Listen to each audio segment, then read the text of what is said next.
Hello guys, আজকে আমরা চলে এসেছি মহাব্বতী সিনেমাটি টেকুক ভার্সন নিয়ে। তো চলো এক্সপ্লেনেশন শুরু করা যাক। তিনটি ছেলে একটি স্টেশনে দাঁড়িয়ে রয়েছে। তাদের গন্তব্য একই জায়গায়, কিন্তু কেউই সেটা জানে না। স্টেশনের ট্রেনের অপেক্ষা করতে করতে তারা তিনজন একে অপরের সাথে পরিচিত হয়। হ্যালো, আমি আরএম ওরফে কিম নামজুন। ও, আমি জাংকুক, জিয়ন জাংকুক। আর গাইস, আমি মিনিয়ঙ্গি ওরফে সুগা। কথাটা বলতেই আরএম আর জাংকুক দুজনেই তার দিকে হ্যান্ডশেকের জন্য হাত বাড়িয়ে দেয়। সে একটা হাত বাড়িয়েছিল হ্যান্ডশেক করার জন্য, কিন্তু দুজনকেই হাত বাড়াতে দেখে তার দু হাত দিয়ে দুজনের সাথে হ্যান্ডশেক করে।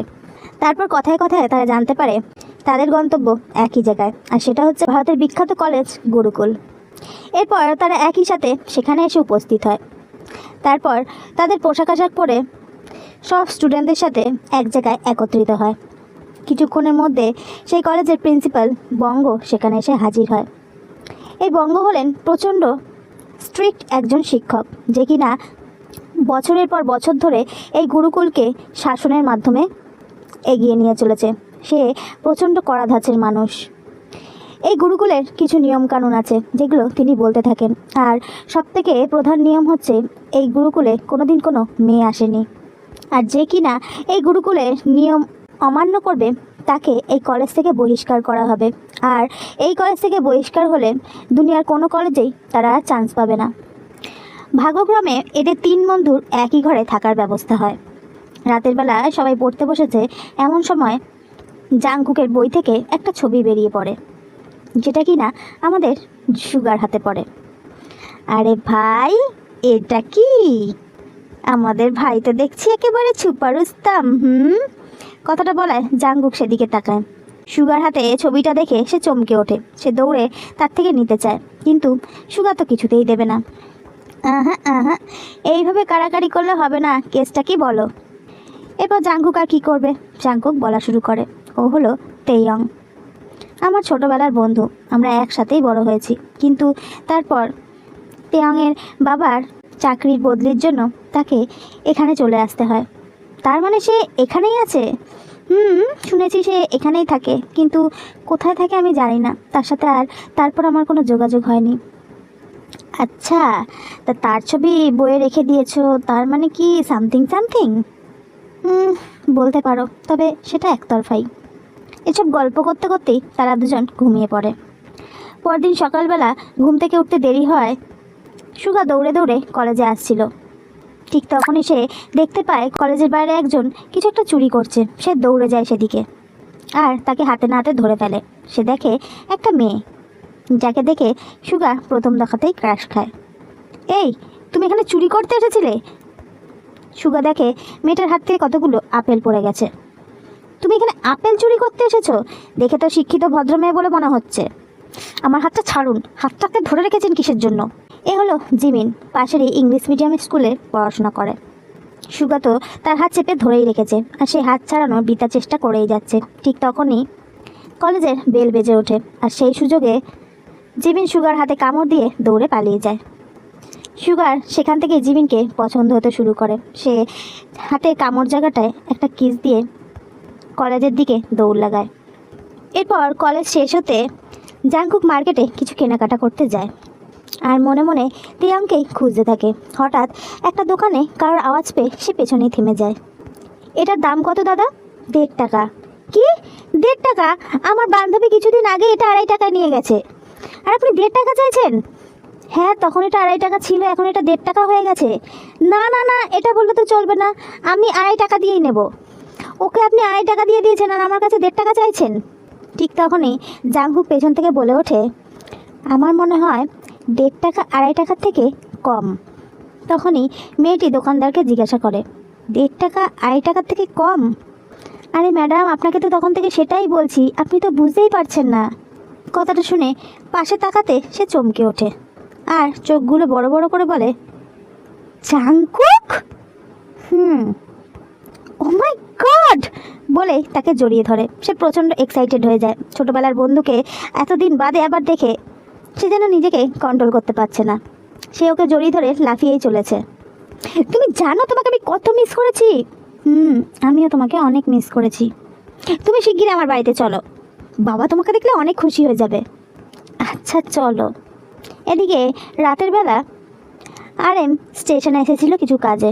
হঠাৎ তার চোখ পড়ে ঠিক তার বিপরীত দিকে একটা মেয়ে দাঁড়িয়ে আছে, সুন্দর করে নববধূর মতো সাজ দিয়ে। আরএমের চোখ সেদিকেই আটকে যায়। আরএম তার দিকে তাকিয়েছিল।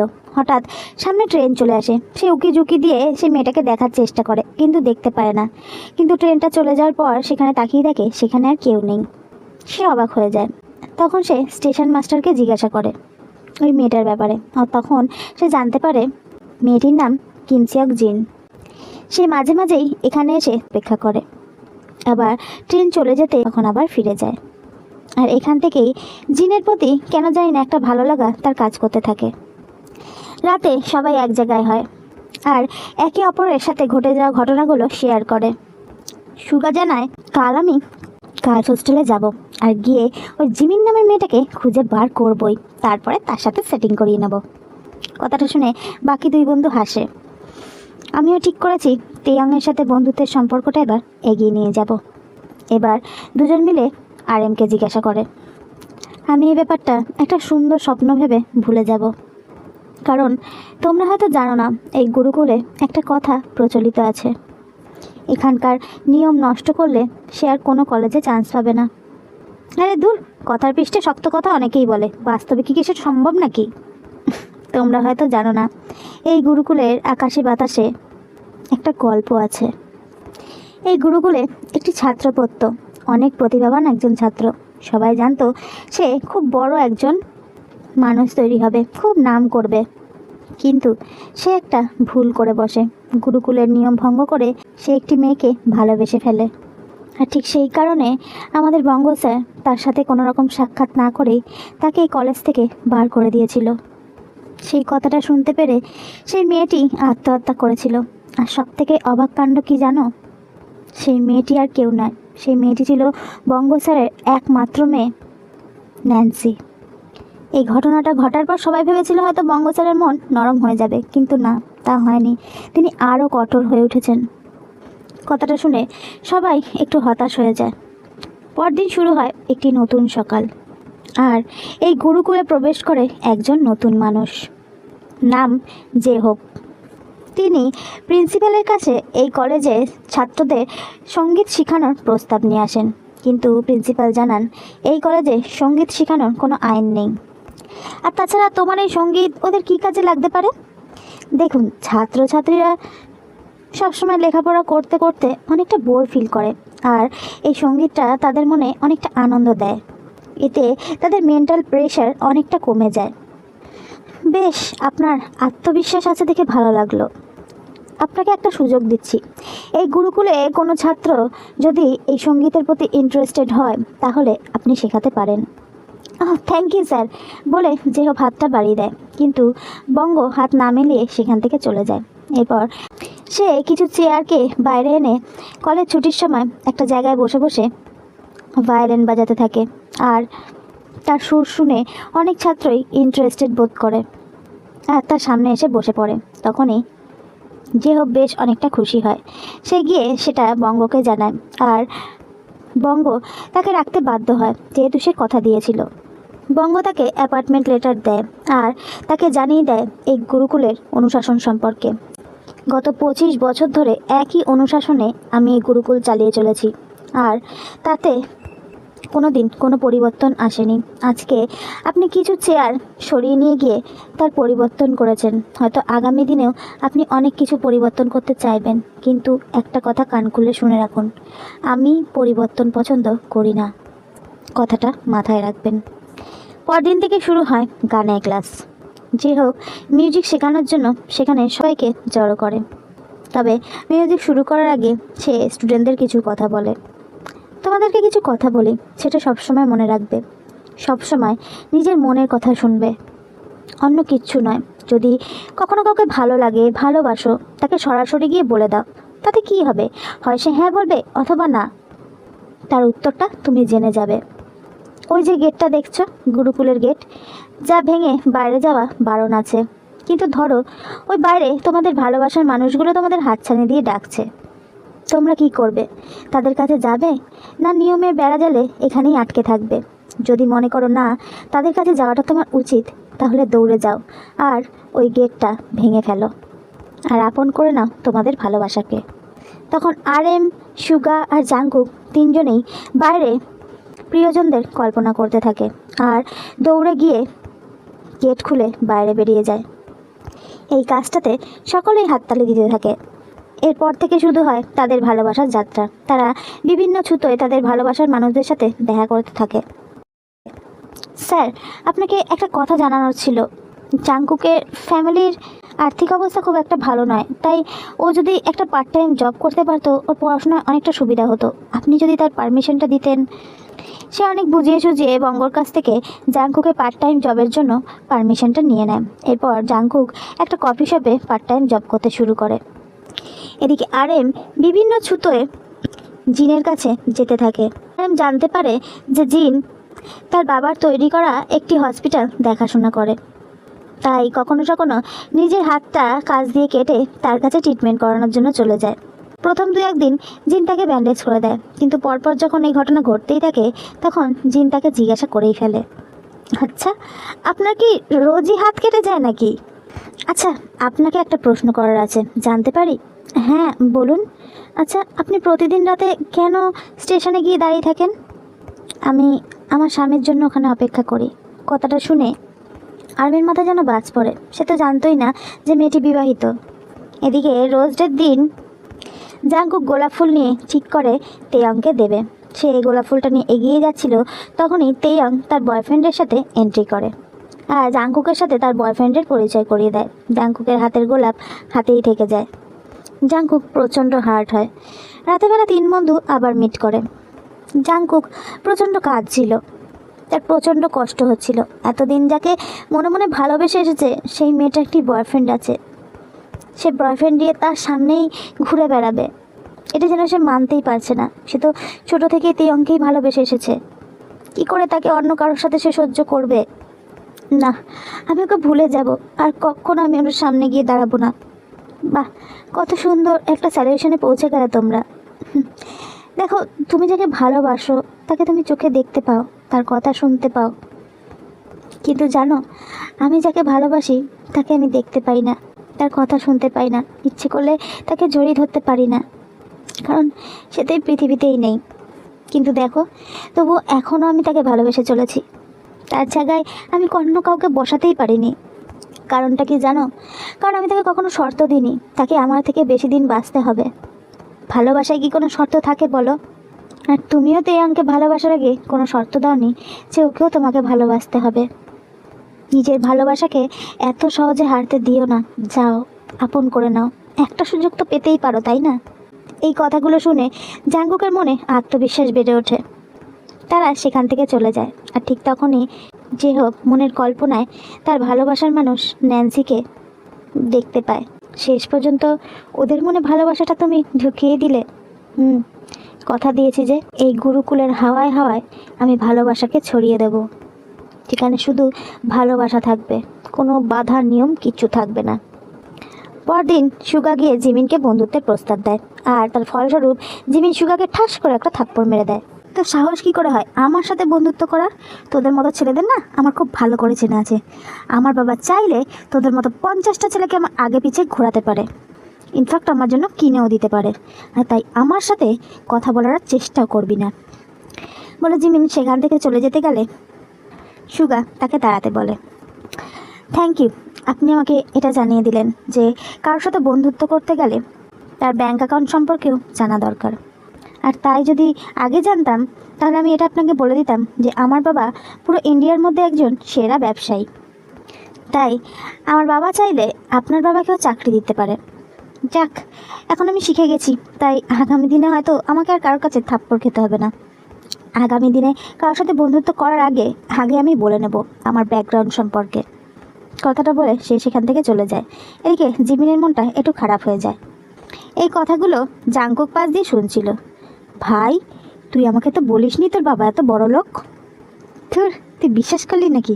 ঢপ মেরেছি, ঢপ। এসব বড় লোকদের মেয়েদের এরকম একটু একটু ধপ দিতে হয়, বুঝলি?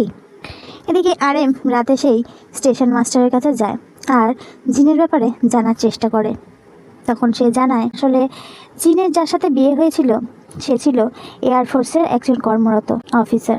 বিয়ের দিন রাতের বেলা একটা জরুরি কল আসায় তাকে চলে যেতে হয়, আর কোনো কারণে সেই বিমানটি নিখোঁজ হয়ে যায়। সেই বিমানের আর কোনো খোঁজ পাওয়া যায়নি।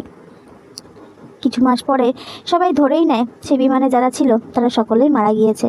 জিনও বুঝতে পারে তার স্বামী আর কখনোই ফিরে আসবে না, কিন্তু তার শ্বশুরমশাই এখনও আশা রাখেন তার ছেলে হয়তো কোনো না কোনো দিন ঠিক ফিরে আসবে, যেহেতু তার লাশ পাওয়া যায়নি। তাই শ্বশুরমশাইয়ের কথা রাখতে সে এখনও সিঁদুর পরে ঘুরে বেড়ায় আর তার স্বামীর জন্য অপেক্ষা করে। ওই বাড়িতে জিনের একমাত্র বন্ধু হচ্ছে তার বৌদি, আর আরেকটা পিচ্চি আছে, তার দাদা বৌদির সন্তান। এরপর দেখতে দেখতে হোলি চলে আসে। ভোরবেলা জেহব আর বঙ্গ দুজনেই ভিন্ন প্রকারে ঈশ্বরের কাছে আরাধনা করছিল। ঠিক তখনই জেহব বঙ্গকে বলে, আজ হোলি স্যার, আমরা কি হোলি খেলার পারমিশন পেতে পারি? এই গুরুকুলে কেউ কখনো হোলি খেলেনি, তাই হোলি খেলতে গেলে গুরুকুলের বাইরে গিয়ে খেলতে হবে। এরপর সবাই মিলে বাইরে হোলি খেলতে যায়, আর আস্তে আস্তে তাদের তিনজনেরই প্রেমের যাত্রা এগিয়ে যেতে থাকে। সবার প্রথমে জিমিন আসে। সেদিন সে যে সুগার সাথে খারাপ ব্যবহার করেছিল তার জন্য ক্ষমা চাইতে আসে।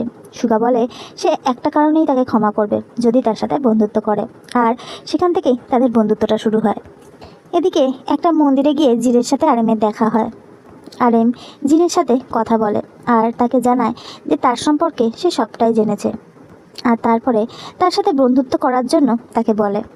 কিন্তু জিন বলে এই সমাজ কখনোই একটা ছেলে আর একটা মেয়ের বন্ধুত্বকে ভালো চোখে দেখে না।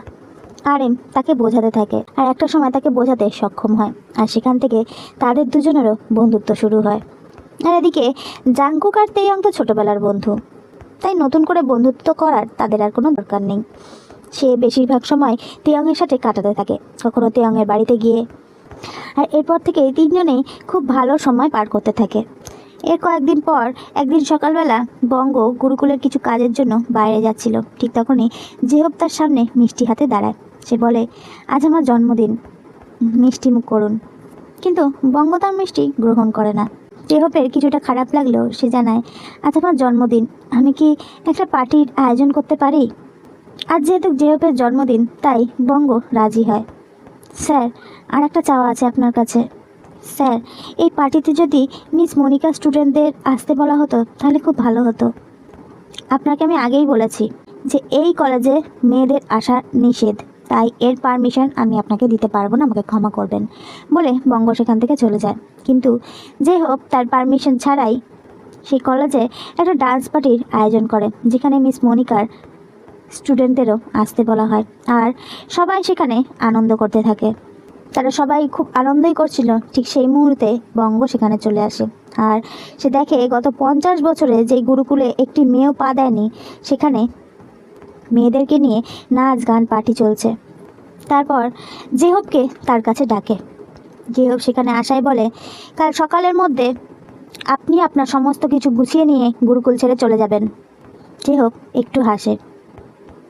আপনি তো আমাকে এভাবে চলে যেতে বলতে পারবেন না, কারণ আমি একটি চুক্তির সাথে আবদ্ধ আছি, সেটা আপনিও জানেন আমিও জানি। তাই চাইলেই আপনি আমাকে এখান থেকে বের করে দিতে পারবেন না। তবে কি জানেন তো স্যার, আমার পুরো নামটা হলো চাং হো সিয়ক। আমি হলাম সেই চাং হো সিয়ক যাকে এই গুরুকুল থেকে একসময় বহিষ্কার করে দেওয়া হয়েছিল একজনকে ভালোবাসার অপরাধে, যে কিনা ছিল এই কলেজের প্রিন্সিপালের একমাত্র মেয়ে, যে কিনা আমি চলে যাওয়ার পর আত্মহত্যা করেছিল। সকলে ভেবে নিয়েছিল তার মেয়ে মারা যাওয়ার পর থেকে হয়তো প্রিন্সিপাল নরম মনের মানুষ হয়ে যাবে, কিন্তু না, তিনি আরও কঠোর হয়ে উঠলেন বলে সে চুক্তিপত্রটা বার করে। এখানে চুক্তিতে পরিষ্কার লেখা আছে, যতক্ষণ না আমি আমার সঙ্গীত শেখানোর কাজ সম্পূর্ণ করব ততক্ষণ আপনি আমাকে এখান থেকে তাড়িয়ে দিতে পারবেন না। আর আজ এখানে দাঁড়িয়ে আপনাকে আমি চ্যালেঞ্জ করছি, এই গুরুকুলের প্রত্যেকটা হাওয়ার সাথে আমি ভালোবাসাকে মিশিয়ে দেব। এই গুরুকুলে বইবে শুধু ভালোবাসার হাওয়া, তাদের মধ্যে এতটা পরিমাণে ভালোবাসা ছড়িয়ে দেব যেটা আপনি আর কোনো দিনও পরিবর্তন করতে পারবেন না। তোমার চ্যালেঞ্জ অ্যাকসেপ্ট করলাম, আমি দেখি তুমি কিভাবে সেটা করতে পারো যেহব আর কিছু বলে না, সেখান থেকে বেরিয়ে আসে। সে হেঁটে চলেই যাচ্ছিল, তখনই যেহবের কল্পনায় ন্যান্সি এসে তার হাতটা শক্ত করে ধরে আর তাকে বলে, আমি আছি তোমার সাথে, তুমি এগিয়ে চলো, তোমার প্রত্যেকটা পদক্ষেপের সাথে তুমি আমায় পাবে। এরপর রাতের বেলায় বঙ্গ তার মেয়ের সাথে কাটানো স্মৃতিগুলো মনে করতে থাকে। তার মেয়ে ছিল তার প্রচণ্ড বাধ্য। সে তার বাবার জন্য সমস্ত করে রাখত, একটা সাধারণ লক্ষ্মীমন্ত মেয়ে যেটা করে থাকে। তার বাবা জামা কাপড় আয়রন করে রাখা, তাকে টাইমে টাইমে খেতে দেওয়া। তার মেয়ের জন্মদিনে তার বাবা তাকে বলে তার মেয়ের সমস্ত মনের আশা যেন ঈশ্বর পূরণ করে দেন। এদিকে তার মেয়ে তো যেহবকে ভালোবাসে। একদিন তার বাবার সাথে সে কথাই বলছিল, তখনই তাদের ল্যান্ডলাইনে একটা ফোন আসে। সে তখন ফোনটা ধরে বলে, এখন ব্যস্ত আছি বলে ফোনটা কেটে দেয়। তার বাবা তাকে জিজ্ঞেস করতে বলে তার এক বান্ধবী ফোন করেছিল। এরপর একদিন রাত্রিবেলা বঙ্গ বসেছিলেন, সেখানে ন্যান্সি আসে। বাবা, আপনাকে একটা কথা বলার আছে, আগেই আমি আপনার কাছে ক্ষমা চাইছি। বাবা, আমি একটি ছেলেকে খুব ভালোবাসি, সে আপনারই কলেজে পড়ে, নাম চাং হোসিয়ক। সেদিন বলেছিলাম যে বান্ধবী ফোন করেছে, না বাবা, সেটা ওই ফোন করেছিল। সে আমাকে অনেক ভালোবাসে বাবা, জানি না ওর মধ্যে কী জাদু আছে যার জন্য আমিও তাকে ভালোবাসতে বাধ্য হয়েছি। আপনি একদিন বলেছিলেন যেন আমার মনের সকল আশা পূর্ণ হয়, বাবা আমি শুধু ওকেই চাই। ন্যান্সি ভেবেছিল হয়তো তার বাবা রাজি হবে, কিন্তু তাকে ভুল প্রমাণ করে দিয়ে তার বাবা রেগে সেখান থেকে চলে যায়। আর পরদিন ন্যান্সি জানতে পারে চং হোসিয়ককে কলেজ থেকে বহিষ্কার করা হয়েছে, তার সাথে কোনো রকম মিট না করেই। ন্যান্সির প্রচণ্ড কষ্ট হয়, সে কিছুতেই এটা মানতে পারছিল না। বঙ্গ তাকে জানায় যে তাকে আবার স্বাভাবিক জীবনে ফিরে আসতে হবে, যেমনটা সে আগে ছিল। কিন্তু এত সহজে কি নিজের ভালোবাসাকে ভুলে যাওয়া যায়? তাই ন্যান্সিও পারেনি তার ভালোবাসাকে ভুলে যেতে। আর একদিন রাত্রেবেলা সে ছাদ থেকে লাফ দিয়ে সুইসাইড করে। এতক্ষণ এই কথাগুলোই বঙ্গ ভাবছিল। পরদিন সকালবেলা যেহবের মুখোমুখি হয় বঙ্গ আর তাকে জানায়, আমি চাইলেই তোমাকে গেটের বাইরে ছুঁড়ে ফেলে দিতে পারি, তার জন্য কোনো চুক্তিপত্র আমাকে বাধা দিতে পারবে না, কিন্তু আমি সেটা করব না, কারণ তুমি এই বুড়ো বয়সে আমাকে আবার লড়াইয়ের ময়দানে নামিয়েছো, আর আমি তোমার সাথে লড়ব। আমি দেখতে চাই ভালোবাসা যেতে নাকি ভয়। এত বছরও এই গুরুকুলের একটা ইটও কেউ নাড়াতে পারেনি, আর আজ তোমার এই হাসি মাখা মুখ আর তোমার এই গান, এই দিয়ে তুমি গুরুকুলের একটা ইটও নাড়াতে পারবে না বলে সে সেখান থেকে চলে যায়। এদিকে এরা তিনজনের ভালোবাসাটাকে আর এক ধাপ এগিয়ে নিয়ে যায়। RM পিয়ানো টিচার হিসেবে জিনদের বাড়িতে জয়েন করে তার ভাইপোকে পিয়ানো শেখানোর জন্য। আর সেখানে ভাইপোকে পিয়ানো শেখানোর নাম করিয়ে সে জিনের সাথে আলাপচারিতা বাড়ি যেতে থাকে। এদিকে সুগা এসে মিট করে গার্লস স্কুলের ম্যাডামের কাছে নাচ শেখার জন্য। আর সে ডিল করে জিমিনের সাথে সে ডান্স করবে, আর ম্যাডাম তাতে রাজি হয়ে যায়। আর সেখানে তাদের ডান্স প্র্যাকটিস শুরু হয়। আর ডান্স করতে করতে তাদের মধ্যেও সম্পর্কটা উন্নত হতে থাকে। প্রথম জিমিন একটু বিরক্ত হচ্ছিল সুগার প্রতি। সুগা সবসময় জোর জবরদস্তি করা, কাছে টেনে আনা, এগুলো জিমিন মোটেও পছন্দ করছিল না। কিন্তু আস্তে আস্তে সেও তার প্রতি দুর্বল হতে থাকে।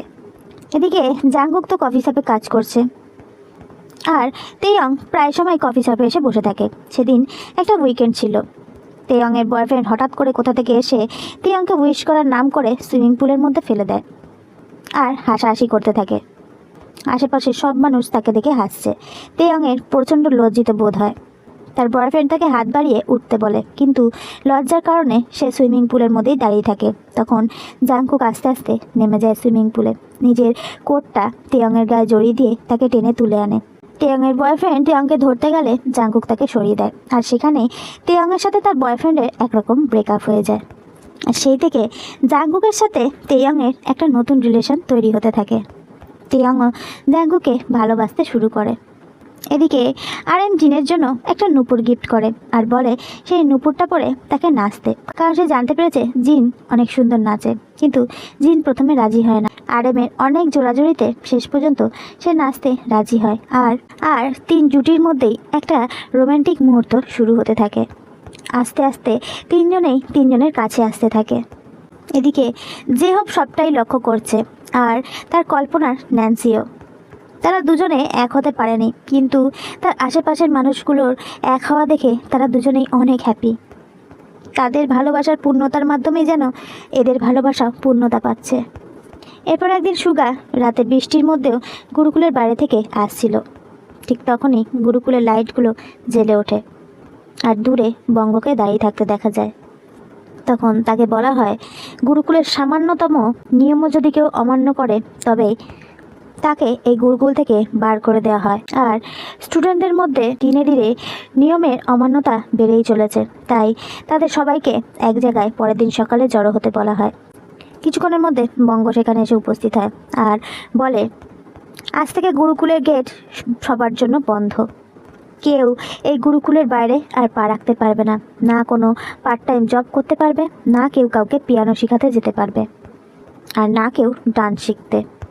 কেউ কোনো কারণেই এই গুরুকুলের বাইরে যেতে পারবে না, আর যে এটা অমান্য করবে তাকে সঙ্গে সঙ্গে এই গুরুকুল থেকে বের করে দেওয়া হবে। পরদিন সকালে আবার জেহব আর বঙ্গর দেখা হয়। বঙ্গ খুব খুশি। জেহব বলে, কী ব্যাপার, আজ আপনাকে অনেক খুশি খুশি লাগছে? এতদিন গুরুকুলের হাওয়া পশ্চিম থেকে বইছিল, আজ আবার পূর্ব দিক থেকে বইতে শুরু করেছে। তার মানে কি বলতে চাইছেন স্যার, যে বাতাসরা আপনাকে ভয় পাচ্ছে? মিস্টার জেহব, আপনি আমাকে জানিয়েছিলেন যে গুরুকুলের মানুষ আমাকে ভয় পায় তাই আমাকে সম্মান করে, আর আপনাকে ভালোবাসে তাই আপনাকে সম্মান করে। কিন্তু একটা জিনিস সবসময় মাথায় রাখবেন, ভালোবাসা আর ভয়ের মধ্যে জিত কিন্তু ভয়েরই হয়। স্যার, ভালোবাসার শক্তি আপনি দেখেননি। যদি ভালোবাসা চায়, এই গুরুকুলের প্রত্যেকটা ইমারত কাঁপিয়ে দিতে পারে। কথাটা শুনতেই বঙ্গ সেখান থেকে চলে যায় আর যেতে যেতে বলে, আমি সেই শক্তি দেখতে চাই মিস্টার জেহব। দেখি আপনার ভালোবাসার শক্তি ঠিক কতটা। পরের দিন ছিল 14ই ফেব্রুয়ারি, ভালোবাসার দিন। এই দিনেই জেহব ন্যান্সিকে প্রথম প্রপোজ করেছিল, পাতার মধ্যে তার ভালোবাসার কথা লিখে। আর ঠিক কী কী হয়েছিল সেদিন সেই সব কথা স্টুডেন্টদেরকে বলতে থাকে, আর স্টুডেন্টরা মন দিয়ে শুনতে থাকে। তখনও সে জানায় না যে সে ব্যক্তিটি আসলে সে নিজেই। জেহব জানায়, একটা মেয়েকে সে প্রতিদিন দেখতো, বাসে করে কলেজ যাতায়াত করতো। দেখতে দেখতে তাকে ভালোবাসতে শুরু করেছিল, কিন্তু বলার সাহস পাচ্ছিল না। একদিন 14ই ফেব্রুয়ারিতে সে মনে অনেকটা সাহস নেয় আর একটা পাতার মধ্যে আই লাভ ইউ লিখে সেটা একটা বাচ্চার হাতে করে তার কাছে পাঠিয়ে দেয়। সে পাতাটা হাতে নিয়ে বাসের মধ্যে উঠে যায় আর একটা সময় বাসটা ছেড়ে দেয়। তখন সেই ব্যক্তিটি প্রচণ্ড হতাশ হয়ে যায়, কিন্তু বাস চলে যেতেই সে দেখতে পায় তার ভালোবাসার মানুষটা তার সামনেই দাঁড়িয়ে আছে, তার দিকে তাকিয়ে। আর কিছুক্ষণ পর সে তার ভালোবাসাটিকে গ্রহণ করে, তাকে জড়িয়ে ধরে। ওয়াও স্যার, তারপর তারপর কি তারা বিয়ে করেছিল? না, ভুল। জেহবের চোখে জল। তারপরে কি হয়েছিল সেটা তোমরা সবাই জানো বলে তার ভায়োলিনের বক্সটা স্টুডেন্টদের দিকে ঘুরিয়ে দেয় আর দেখে ভায়োলিনের মধ্যে সেই পাতাটা রাখা আছে যেটা দিয়ে সে ন্যান্সিকে প্রপোজ করেছিল। সবাই অবাক হয়ে সেটা দেখতে থাকে, বুঝতে পারে এটা আর কেউ নয়, সেটা তাদের এই স্যার। জানো তো, সবাই বলতো সেই ছেলেটি পাগল ছিল, সেই মেয়েটি আত্মহত্যা করেছিল সেই ছেলেটিকে না পাওয়ার জন্য, কারণ তাকে গুরুকুল থেকে বহিষ্কার করা হয়েছিল, যেটি সেই মেয়েটি সহ্য করতে পারেনি। আর সেই ছেলেটি আজও এই মেয়েটিকে ভালোবেসে সে যা জীবনে করতে পারত সেই সব কিছুকে সে ত্যাগ করেছে। সব স্টুডেন্টরা তখন জেহবের দিকে তাকিয়ে আছে, প্রত্যেকের চোখে জল। তাদের আর বুঝতে বাকি নেই তাদের স্যার সেই মেয়েটিকে কতটা ভালোবাসত। সবাই তার ভালোবাসাকে স্যালুট জানায় আর তারপরে গুরুকুলে পাতার মধ্যে লিখে ভালোবাসাকে প্রকাশ করার একটা চল ছড়িয়ে পড়তে থাকে। সবাই পাতায় লিখে তার ভালোবাসার মানুষকে সেটা গিফট করতে থাকে। সুগা জিমিনের কাছে যায় আর বলে, তোমার সাথে আমার সম্পর্কের শুরুটা হয়েছিল একটা মিথ্যে দিয়ে। আমার বাবা কোনো বড় ব্যবসায়ী নয়, একটা সাধারণ ব্যাংকের কর্মচারী। আমি আজ সেই সব কিছুর ইতি টানতে এসেছি, সব কিছু প্রকাশ করতে এসেছি তোমার কাছে।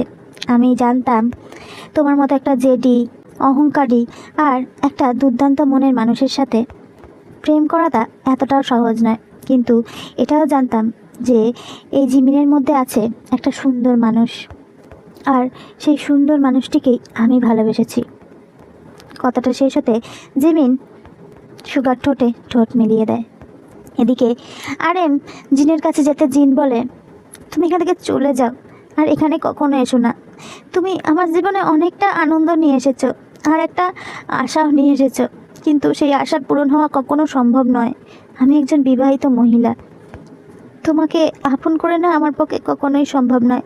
চলে যাও, ভুলে যাও আমাকে। ঠিক তখনই জিনের শ্বশুরমশাই সবটা শুনে ফেলেন আর আরএমকে প্রচণ্ড অপমান করতে থাকেন। পিয়ানো শেখাতে এসেছো তুমি এখানে, ওর সাথে তোমার কিসের এত সম্পর্ক, কিসের এত কথা? আরএম মনে সাহস নিয়ে বলে, আমি ওকে ভালোবাসি আর ও আমাকে ভালোবাসে। কথাটা বলার সাথে সাথেই জিন আরএমের গালে ঠাস করে একটা থাপ্পড় মেরে দেয়। আরএম সেখান থেকে চলে যায়, কিন্তু তার বৌদি ঠিকই বুঝতে পারে যে জিনের মনে কি চলছে। জিন প্রচণ্ড কাঁদছে। তার বৌদি গিয়ে জিনকে বলে, এভাবে নিজের ভালোবাসাকে হারাতে দিস না, আমি জানি তুই ওকে ভালোবাসিস, কেন এভাবে মিথ্যে পিছুটানে পড়ে আছিস? তখন তার শ্বশুরমশাই প্রচণ্ড রেগে যায়, কি বলছো কি তুমি এসব? আমি ঠিকই বলছি, আপনি খুব ভালো করে জানেন ওর স্বামী মারা গিয়েছে। আপনি যখন ওকে এবারে বউ করে এনেছিলেন তখন কি বলেছিলেন, যে ওর সমস্ত সুখের দায়িত্ব আপনি নেবেন, নিজের মেয়ে করে রাখবেন। কিন্তু ওর দিকে একবার তাকিয়ে দেখুন, ও কি সত্যি ভালো আছে? 2 বছর হয়ে গেছে, এটা জানার পরেও যে ওর স্বামী মারা গেছে, তারপরে ওকে সিঁথিতে সিঁদুর দিয়ে আপনি রেখে দিয়েছেন শুধু আপনার মনের শান্তির জন্য। একবারও ভেবে দেখেছেন ওর মন দিয়ে কি চলছে? বিয়ের একটা দিনও নিজের স্বামীর সাথে কাটায়নি। ওকে এভাবে কেন বন্দি করে রেখেছেন? একবার নিজের বিবেককে প্রশ্ন করে দেখুন, আপনি কি এটা ঠিক করছেন? বলুন তো একবার, ও যদি কোনো ছেলেকে ভালোবেসে থাকে তাতে কি খুব ভুল হবে? খুব বড় পাপ হয়ে যাবে? ওর কি ভালোবাসার অধিকার নেই? ভালো থাকার অধিকার নেই? জিনের শ্বশুরমশাই কিছুই বলেন না, চুপ করে দাঁড়িয়ে থাকেন। এদিকে জাংকুক পাতার মধ্যে লিখে তেয়ংকে তার ভালোবাসার কথা প্রকাশ করে, যেগুলো পড়ে তেয়ংয়ের চোখ দিয়ে জল পড়তে থাকে। সে জাংকুকের সামনে গিয়ে বলে, তুমি এতদিন ধরে আমাকে ভালোবাসো, কখনো বলনি কেন? ইডিয়েট কোথাকার, এখন জড়িয়ে ধরো আমাকে। বলে তারা একে অপরকে জড়িয়ে ধরে। রাতে বঙ্গ বুঝতে পারে গুরুকুলের হাওয়া আবার পশ্চিম দিক থেকে বইছে। যে হোক পাশে এসে দাঁড়ায়। আজকের বাতাসে আমি এই গুরুকুলের ইমারতের ফাটলের শব্দ শুনতে পাচ্ছি। আপনি শুনতে পাচ্ছেন স্যার? এটাকেই বলে ভালোবাসার শক্তি। আর চাইলেও আপনি কখনো এটাকে পাল্টে দিতে পারবেন না, কারণ এই বাতাসের সাথে এই ভালোবাসার শক্তি মিশে গেছে। এরপর নাচ গানের একটি উৎসব হচ্ছে, যেখানে জাংকুক, তেয়ং, সুগা, জিমিন প্রত্যেকেই অনেক খুশি। শুধু খুশি নয়, আরএম, জিন আর আরএম দুজনের মধ্যেই একটা ঝড় বয়ে চলেছে। একে অপরকে তারা ভালোবাসলেও কেউ এক হতে পারছে না। ঠিক সেই সময় জিনের শ্বশুরমশাই এসে জিনের কপাল থেকে সিঁদুরটা মুছে দেয় আর তাকে আরএমের কাছে যাওয়ার পারমিশন দেয়। জিন আর এক মুহূর্ত দেরি করে না, ছুটে চলে যায় আরএমের কাছে। তারা সবাই খুব সুন্দর একটা মুহূর্ত কাটাচ্ছিল। ঠিক তখনই সেখানে বঙ্গ এসে উপস্থিত হয়। তাকে দেখে যে হোক একটা গান গায়, দুনিয়া মে কিতনি है नफरतें फिर भी दिलों में है चाहते मर भी जाए प्यार वाले मिट भी जाए यार वाले जिंदा रहती है उनकी मोहब्बतें। পরদিন 3 জনকে প্রিন্সিপাল ডেকে পাঠায়।